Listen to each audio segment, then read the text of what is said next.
Hey guys, I'm Hop. Thank you for tuning in to TFBTV. I am out at the range today with the new SIG-Sauer Romeo X red dot sight.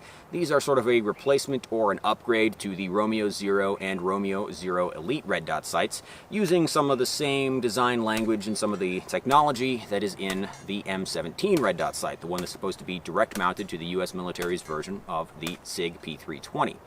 These are, however, not enclosed sights like the M17, but they do, I think, represent a pretty significant upgrade over the Romeo Zero and Zero Elite. So let's take a closer look at these things, and I can also show you guys some behind-the-scenes footage of the SIG-Sauer factory where these things are put together. Let's get into it.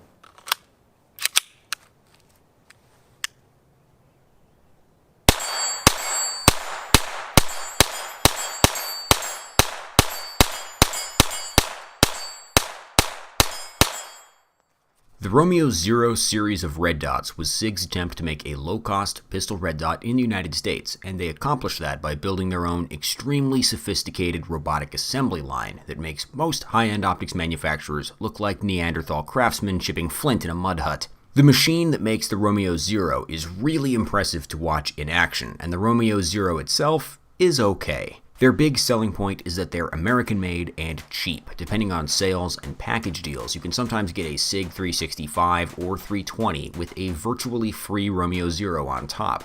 The original Romeo Zero has a plastic body and a plastic lens, and a very annoying single-button control system like a Delta Point Pro, but even harder to use.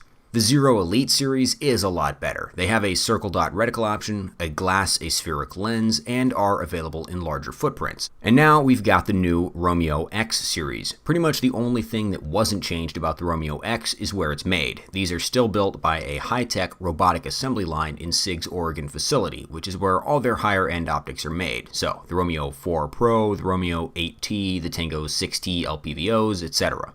Everything else about the Romeo X series is radically different, mostly in a good way. This is a lot closer to what the market wants out of a red dot these days.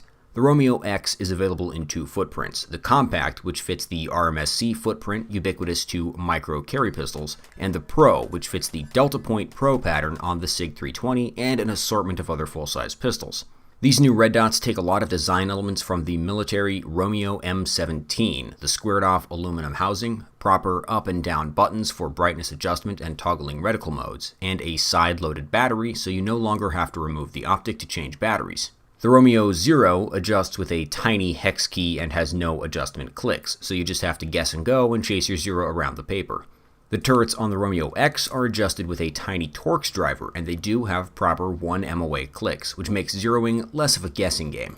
The Romeo X has the same reticle options as the Zero Elite, a 2 MOA center dot with a 32 MOA segmented outer circle. You can choose dot only, circle dot, or circle only, and it's actually really easy to do, unlike on the Zero Elite, where you have to hold the tiny button in the middle down until the optic enters its weird psychic adjustment mode, and then you have to communicate your wishes to it via a combination of taps, sly winks, and innuendo.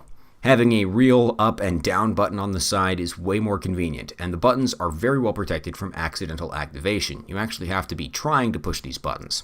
So the brightness is very unlikely to go up or down, and the reticle is very unlikely to change while the gun is inside your waistband. The Romeo X series red dots are powered by CR1632 batteries and are rated at 20,000 hours of battery life, which probably assumes the usual medium brightness and not using the full circle dot reticle, so expect to get a bit less than that in regular use.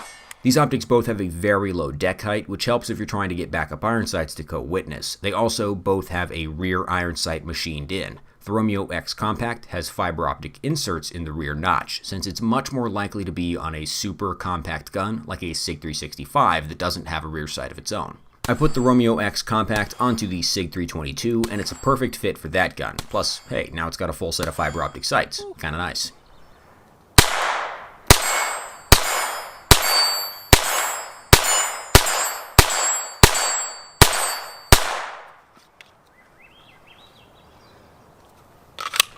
Man, I love assault clips. All of the good aspects of the Romeo X are shared with the Romeo M17, but the two most desirable aspects of the M17 are not present. The Romeo X is not enclosed, and it doesn't have the novel mounting system that bolts on from the bottom of the slide. These red dots share the aesthetics and controls of the M17, but they're still fairly basic open emitter red dots that mount to existing footprints. We went to the SIG factory to see these things being made, and after that we went to the range to try them out, and we had a little competition to see who could knock down a plate rack the fastest. I took a comfortable lead which lasted all the way to the end of the roster when Dave, the humble marksman, stepped up to the plate and cleaned the plate rack faster than my best time twice in a row. He's got an unfair musculature advantage, if you ask me. We're doing here's where hop score used to be. Let me see. So we're starting here? Yep. Okay. Are you ready?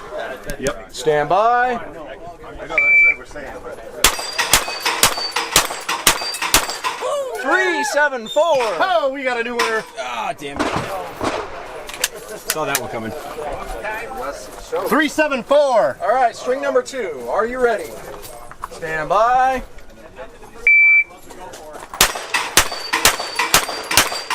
Woo! 374 exactly.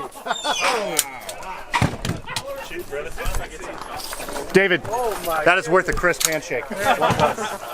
So, the SIG Romeo X. These things are simultaneously a huge upgrade over the Zero and the Zero Elite, but at the same time, I kind of question whether or not these are actually going to sell particularly well. The market is really obsessed with enclosed emitter optics. Holosun makes a really excellent series of enclosed emitter optics, the EPS and the EPS carry. You can find a way to mount one of those to almost any handgun that you own. They're also probably going to be a little bit cheaper than these because the Romeo X series is a huge price bump over the Zero and the Zero Elite. You could often find the Romeo Zero for $100, which is pretty awesome for an optic made in the United States. Of course, you know, they had a plastic body and a plastic lens, annoying button controls, not the most amazing battery life, bottom-loaded battery. This one's probably going to be more like $350 to $400, and it's not enclosed. So, I could be wrong, but I'm pretty sure there aren't going to be a lot of guys clamoring for the Romeo X. I think what the market really wants to buy is the M17 red dot that direct mounts to the military's version of the SIG-320. However, that one does not work with the civilian versions of the 320 because of differences in the slide geometry. There's a very good video by Ian of Forgotten Weapons on YouTube you can watch to understand the differences there. However, SIG is going to offer a special edition military style M17 slide with the M17 enclosed emitter optic direct mounted to it. You can expect to pay quite a lot for it because it's a special edition. The slide is obviously the most expensive part of the 320 handgun, and the red dot is not cheap either. But if you really want an M17 red dot and slide because it represents the peak of pistol red dot technology on the market right now, that is going to be available for all you SIG 320 fans, i.e. not me. Anyway, thank you guys very much for watching. TFB TV is supported by our sponsors Ventura Munitions and Top Gun Supply. You can also support us directly via Subscribestar and Utreon, aka Player. Links to both of those are in the video description. If you join up, you'll be eligible for the giveaways that James puts together. You can also watch a bonus Q&A video series that we do. I'll see you guys on the next one.